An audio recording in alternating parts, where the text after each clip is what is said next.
dia para você, feliz sábado. Como é que você passou de sábado passado até hoje? Bem?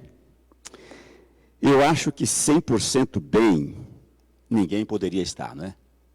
Em tempos de pandemia, a gente privado de algumas coisas que nós amamos tanto, que nós tanto priorizamos, como é a adoração presencial, por exemplo. Eu confesso que eu já estou um pouco cansado desse negócio de assistir às pregações, às músicas, adorar por esse mecanismo, né, de online, virtualmente. Mas ainda temos muito que agradecer. Eu, a cada noite, quando vou para o repouso, eu agradeço a Deus por mais um dia de proteção com relação ao coronavírus.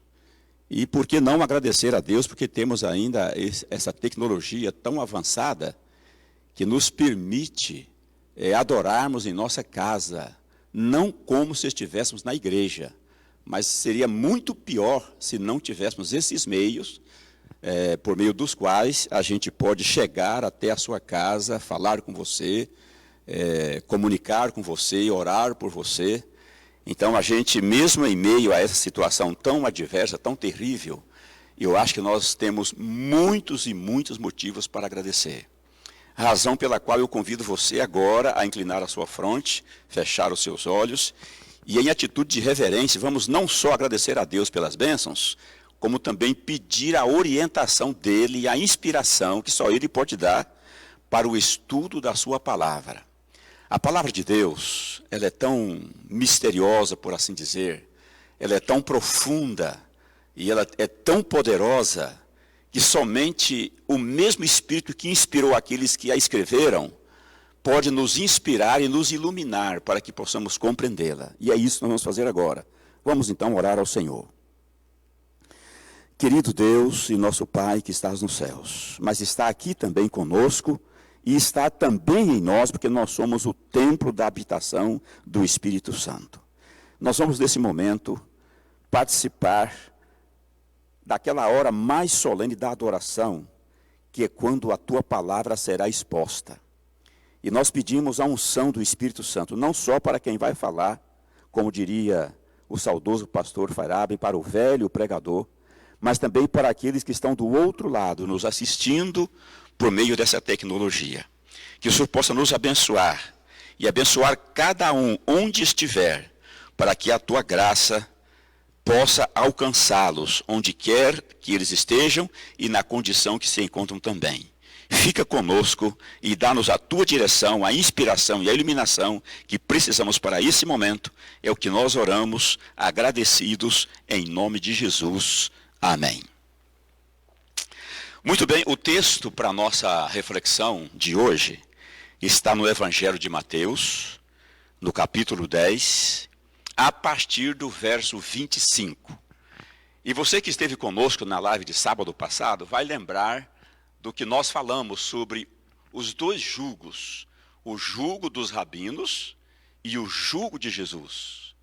E nós falamos a diferença entre os dois jugos. E eu disse que, no sábado passado, que, humanamente falando, o jugo de Jesus parece ser mais pesado, parece ser mais difícil, mas ele diz, o meu jugo é suave e o meu fardo é leve. E nós concluímos a mensagem de sábado passado, dizendo que o que faz o fardo de Jesus se tornar leve é o motivo que está por trás, é o motivo que nos leva a tomar o jugo de Jesus. E eu diria que hoje nós vamos ver isso na prática. Qual é a diferença, realmente, literalmente falando, do ponto de vista prático, o que é tomar o jugo de Jesus, como vive aquele que toma o jugo de Jesus, e como vive aquele que, por alguma razão, toma o jugo do rabino, ou dos rabinos. E para isso vamos à leitura do capítulo, dos versos 25 em diante, do capítulo 10 do Evangelho de Lucas. Lucas 10, 25 a seguir. A minha tradução diz assim: E eis que certo homem, intérprete da lei, se levantou com o objetivo de pôr Jesus à prova e lhe perguntou: Mestre, que farei para herdar a vida eterna? Perceba que eu coloquei uma ênfase na palavra herdar. Verso 26. Então Jesus lhe perguntou: o que está escrito na lei? Como você a entende? A isto ele respondeu: ame o Senhor seu Deus de todo o seu coração, de toda a sua alma, com todas as suas forças e de todo o seu entendimento. E ame o seu próximo como você ama a si mesmo. Então Jesus lhe disse: você respondeu corretamente, faça isto e você viverá. Mas ele, ou seja, o doutor da lei, querendo justificar-se, perguntou a Jesus: quem é o meu próximo? Jesus prosseguiu dizendo, agora Jesus não dá uma resposta direta. Segundo Kenneth Bailey, esse texto bíblico, ele está dividido em duas partes. A primeira consiste numa pergunta do doutor da lei, uma contra-resposta, que é a de Jesus, que é uma outra pergunta de Jesus, a resposta do doutor da lei e uma admoestação, que é de Jesus. Então, nessa primeira parte, aconteceu exatamente isso. O doutor da lei pergunta: o que devo fazer para herdar a vida eterna?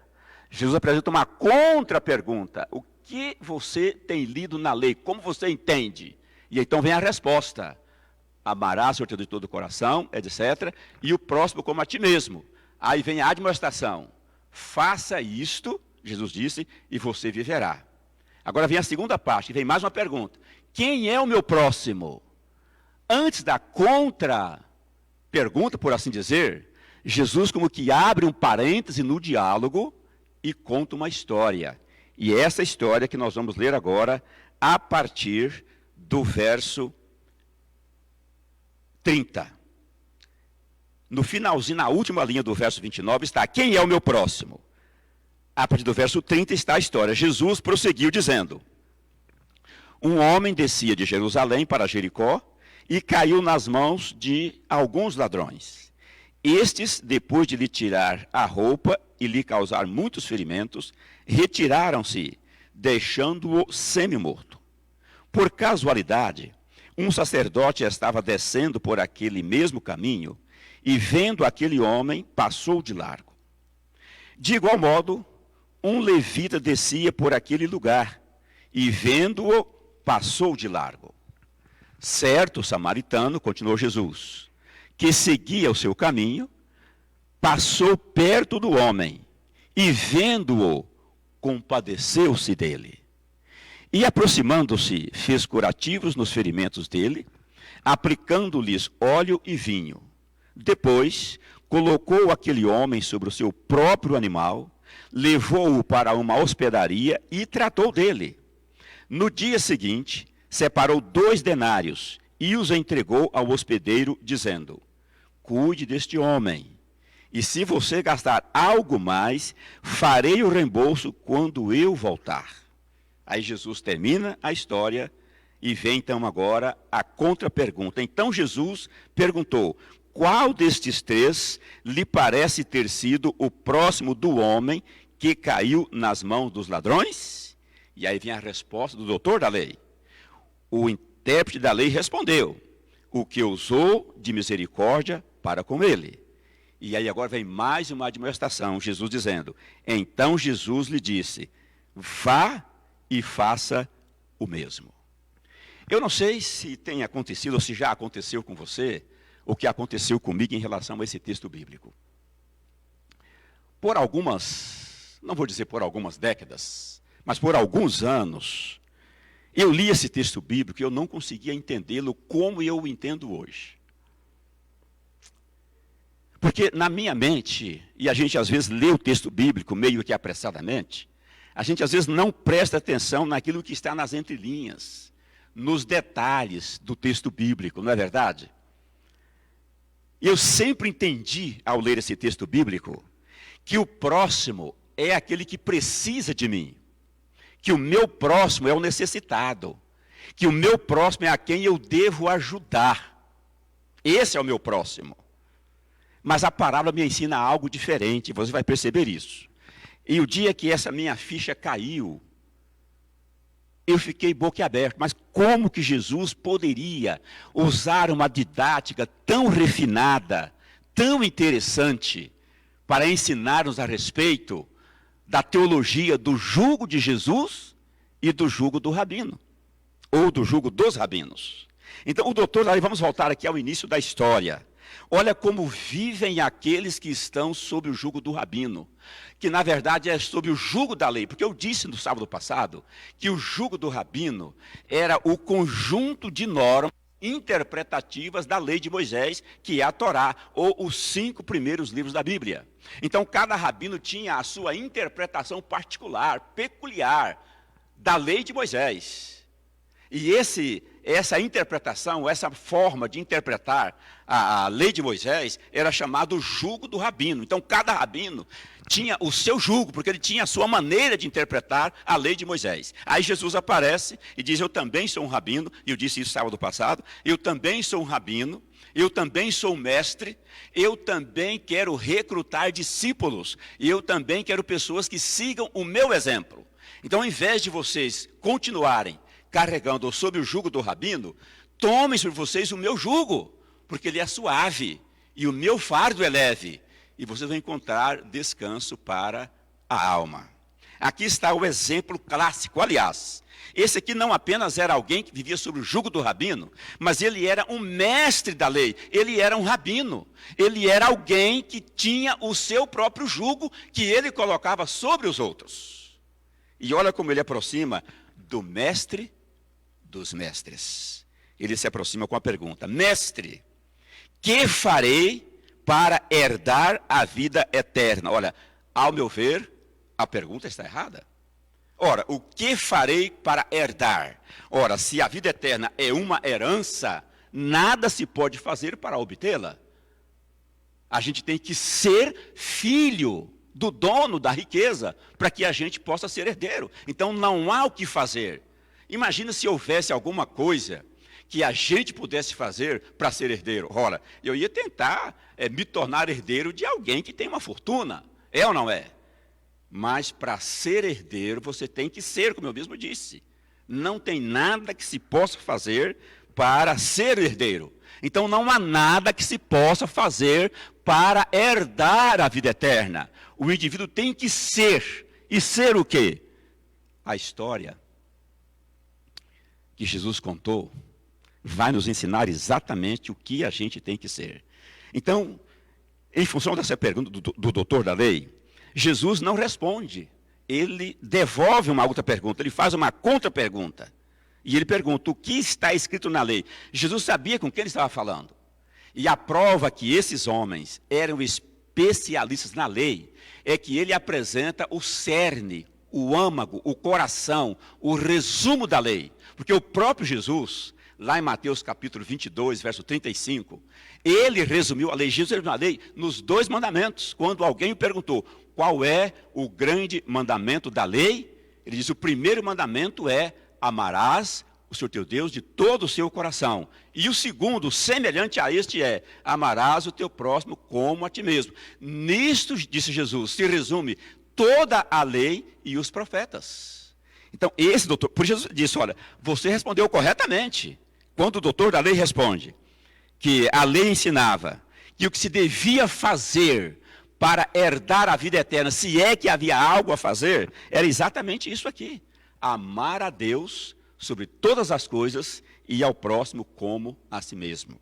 Mas aí, ainda inconformado com a resposta, o doutor da lei pergunta: pena.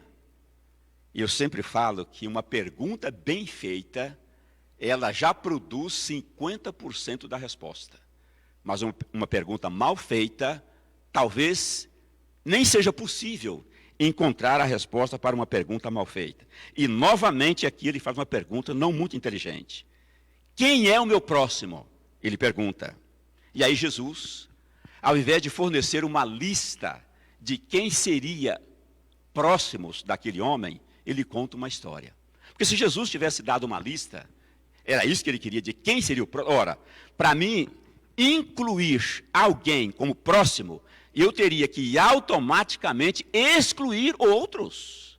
Seria impossível fazer uma lista de quem é o próximo, sem excluir alguém dessa lista. Aí Jesus, então, ele conta uma história.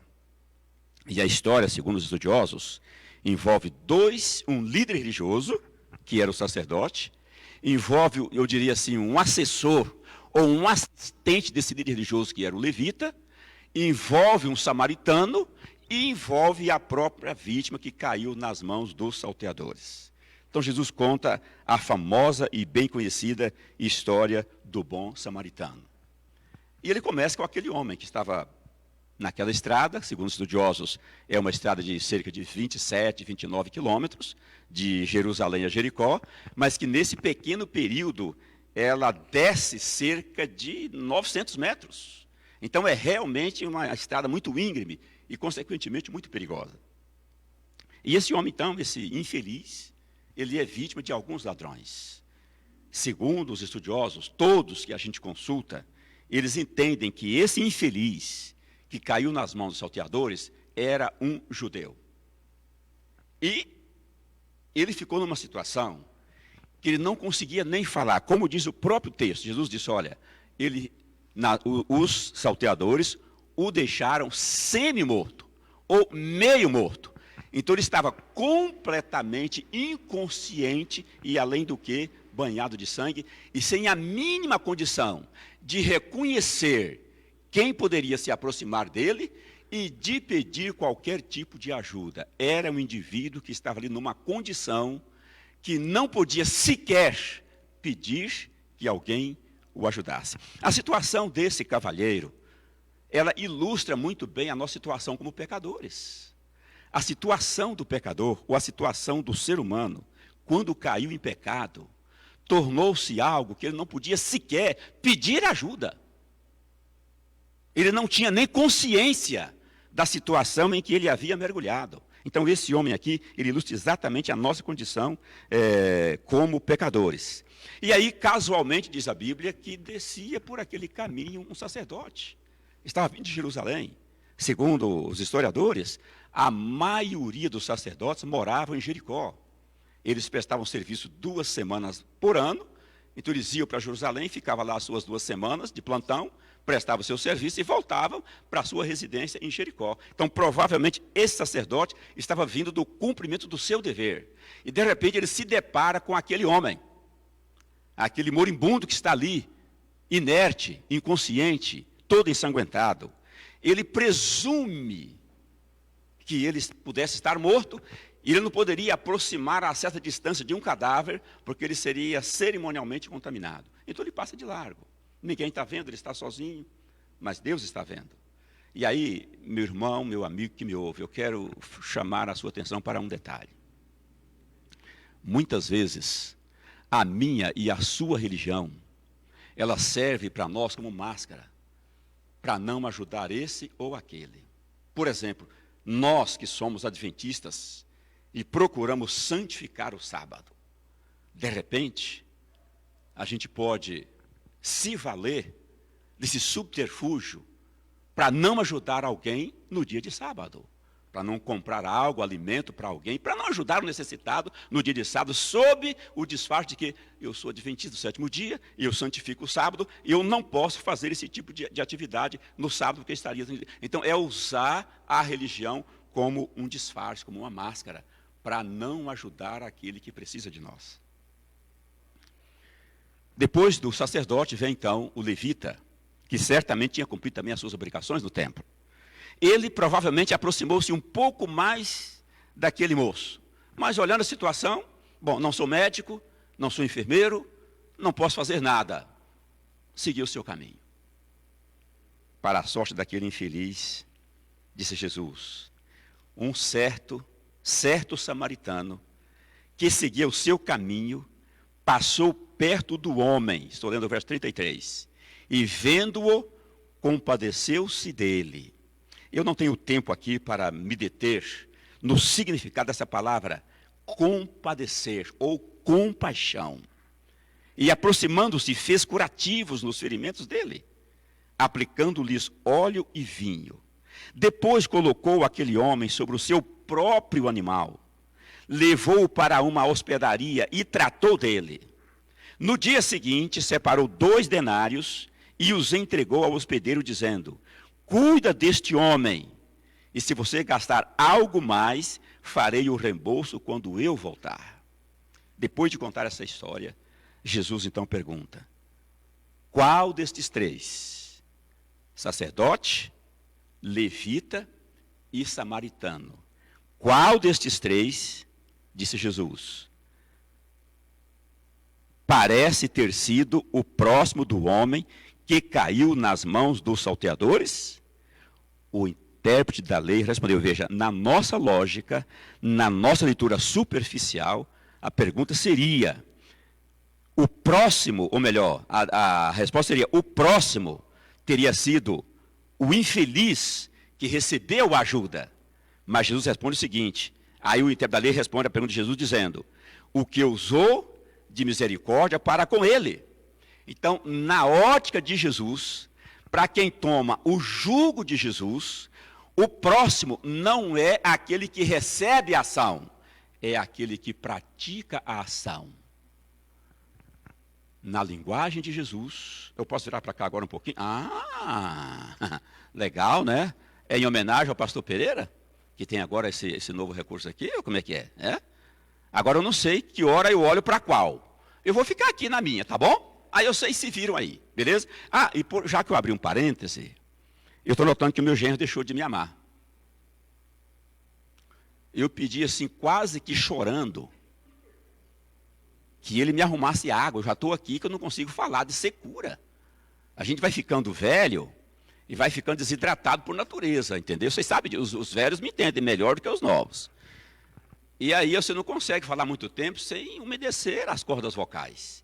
E eu pedi para o meu genro, falei: olha, por favor, tenha misericórdia. Eu implorei para que ele me arrumasse uma aguinha, mas até agora, fazer o quê, né? Então, onde eu estava mesmo? Você desligou, né? Aí Jesus vira para ele e fala: olha, pergunta, quem te parece ter sido o próximo?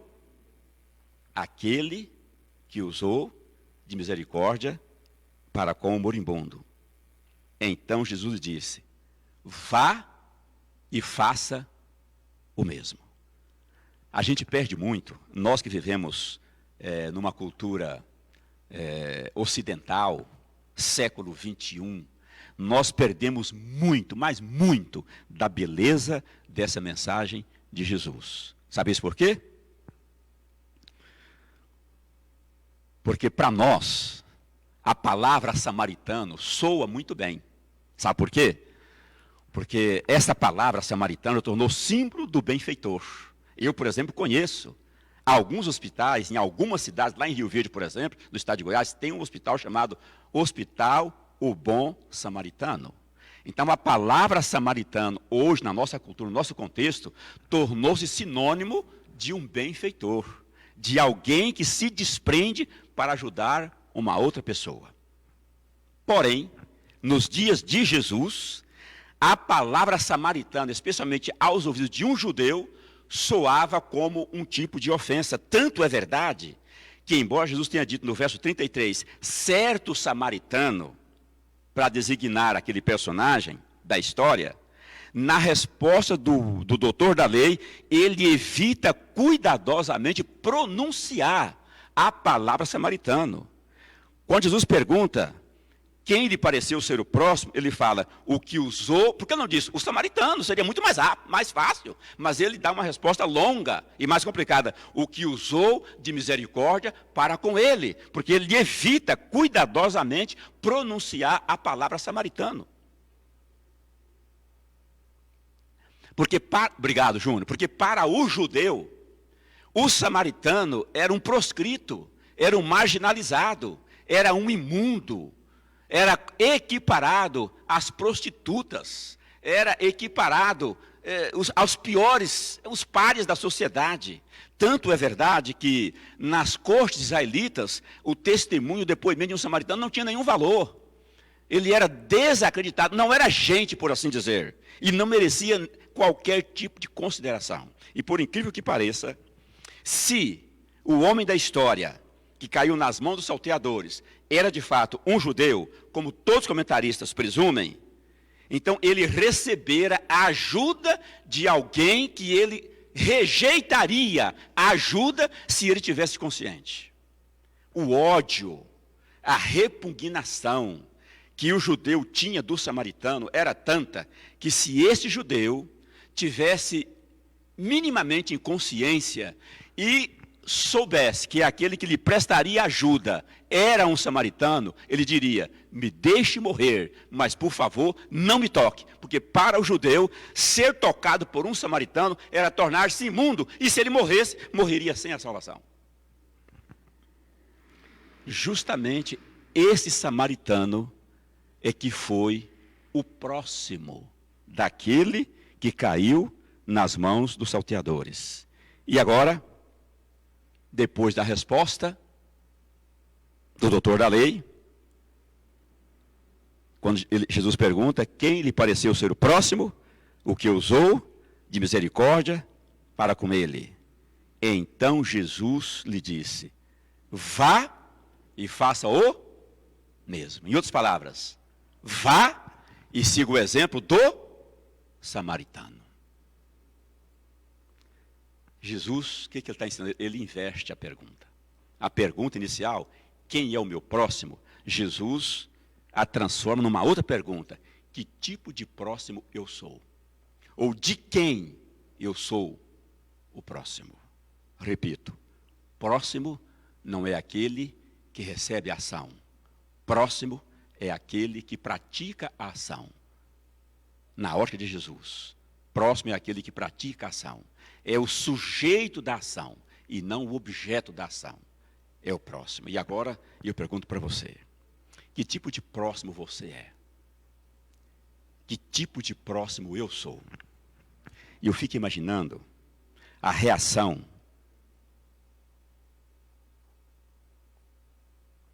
do auditório de Jesus, composto provavelmente, na sua maioria, de judeus. Jesus agora dizendo que o próximo foi exatamente aquele que o judeu rejeitaria a ajuda se ele tivesse consciente. Então, em última instância, Jesus está querendo dizer o seguinte: o que importa não é quem está necessitado. Desculpa, o que importa não é a necessidade, mas quem está necessitado. Eu preciso ser próximo, não daqueles que me são próximos, por assim dizer, não daqueles que são da minha igreja, da minha família, da minha raça, da minha etnia. E eu tenho que ser o próximo daquele que precisa da minha ajuda, daquele que precisa do meu amor. Então, para herdar a vida eterna, você não tem que fazer, você tem que ser. Porque para fazer o que o samaritano fez, a pessoa tem que ser, por natureza, uma pessoa de bom coração. O doutor Amin Rodor, ele tem uma expressão quando ele fala sobre esse texto muito interessante. Ele fala: você só demonstra amor quando você desvia da sua rota. Você se abdica dos seus interesses. Estou parafraseando o que o doutor Amin Rodor diz. Quando você se abdica dos seus interesses para prestar auxílio, para ser o próximo daquele que precisa de você. E aí ele diz que esse samaritano, ele abdicou-se de tudo. Ele interrompeu a sua viagem, ele abdicou-se da sua montaria, porque ele cedeu-a para o ferido, ele abdicou-se do seu tempo, ficou ali até o dia seguinte, ele abdicou-se dos seus bens, pagando antecipadamente, prometendo: se gastares a mais, eu vou restituir. Então, o indivíduo, a pessoa, para fazer o que o samaritano fez, ele tem que ser uma pessoa boa. Do contrário, não vai fazer. E eu posso até ouvir a multidão, quando Jesus disse: vá e faça o mesmo. Eu posso ouvir não só o doutor da lei, como também a multidão dizendo: se é assim, quem é que pode ser salvo? Quem é que pode amar da forma em que esse samaritano amou o seu inimigo. E agora eu chamo a sua atenção para aquilo que nós falamos no sábado passado mais uma vez. Quando eu falei do jugo de Jesus, que ele disse, olha, vocês ouviram o que foi dito, lá em Mateus capítulo 5, a partir do verso 23. Vocês ouviram o que foi dito. Ame o seu amigo e odeie o seu inimigo. Eu, porém, vos digo, no meu jugo ame o seu inimigo e ore por aquele que te persegue. Foi o que o samaritano fez. Não só orou, mas como ele despendeu tudo o que ele possuía naquele momento para ajudar aquele que se considerava o seu inimigo. Querido, é assim que vive aquele que toma o jugo de Jesus. Ele não pergunta se é amigo, se é inimigo, se é da igreja, se não é, se é da família ou se não é. A pergunta dele é o seguinte: está precisando de mim? Eu estou à disposição para ajudar. É assim que vivem aqueles que tomam o jugo de Jesus. Para o sacerdote e para o levita, seria peso demais parar para prestar qualquer tipo de socorro para aquele moribundo. Para o samaritano, que por mais paradoxal que nos pareça, vivia sob o jugo de Jesus, para ele não foi dispendioso, não foi trabalhoso, não fora um fardo pesado. Parar, interromper a sua viagem, ceder o seu animal, tirar o dinheiro do bolso, gastar o seu tempo para prestar a ajuda que aquele inimigo figadal estava precisando. Veja você que realmente o jugo de Jesus aparentemente é mais pesado. Mas quando ele é tomado sob a ótica correta, carregá-lo é algo suave, leve e, acima de tudo, prazeroso. Não gostaria você, de ao invés de perguntar quem é o seu próximo, dizer que tipo de próximo eu sou e de quem eu tenho sido o próximo? Essa é a lição que a conhecida parábola do bom samaritano nos ensina. Repito, a pergunta não é quem é o meu próximo, mas sim de quem eu sou o próximo. Que tipo de próximo eu tenho sido? Que Deus abençoe você. Que Deus abençoe a mim e a todos nós. E que a partir de hoje, eu e você juntos tomemos o jugo de Jesus e vivamos exatamente como vivia esse samaritano, especialmente no contexto da história que Jesus contou. Incline sua fronte e vamos orar. Querido Deus e Pai, muitíssimo obrigado porque o Senhor é bom e a tua misericórdia dura para sempre. Obrigado porque naquele dia, em resposta à interpelação do doutor da lei, o Senhor se recusou a dar uma resposta direta. O Senhor contou uma história que deveria revolucionar a nossa compreensão daquilo que diz respeito a ser ou não ser o próximo. Antes de compreender a lição que Jesus ensina nesta parábola, e eu sempre pensei que os outros eram os meus próximos, especialmente aqueles que precisavam de mim. Mas Jesus me fez entender nesta história que a pergunta não é quem é ou quais são os meus próximos, mas que tipo de próximo eu tenho sido.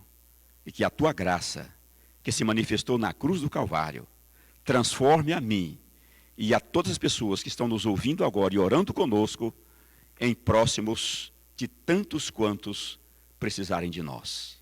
Que jamais vamos perguntar quem é essa pessoa, é ou não é o meu próximo, mas perguntar que tipo de próximo eu sou, porque daí nós vamos ser próximo de todos aqueles que estiverem ao nosso redor e precisarem de nós, e para nós não será dispendioso, não será um fardo pesado, difícil, quando nós olharmos para o nosso semelhante com essa ótica de próximo que Jesus nos apresenta na parábola do bom samaritano. Fica conosco e abençoa-nos hoje e sempre. É a nossa oração, o nosso pedido, em nome de Jesus. Amém.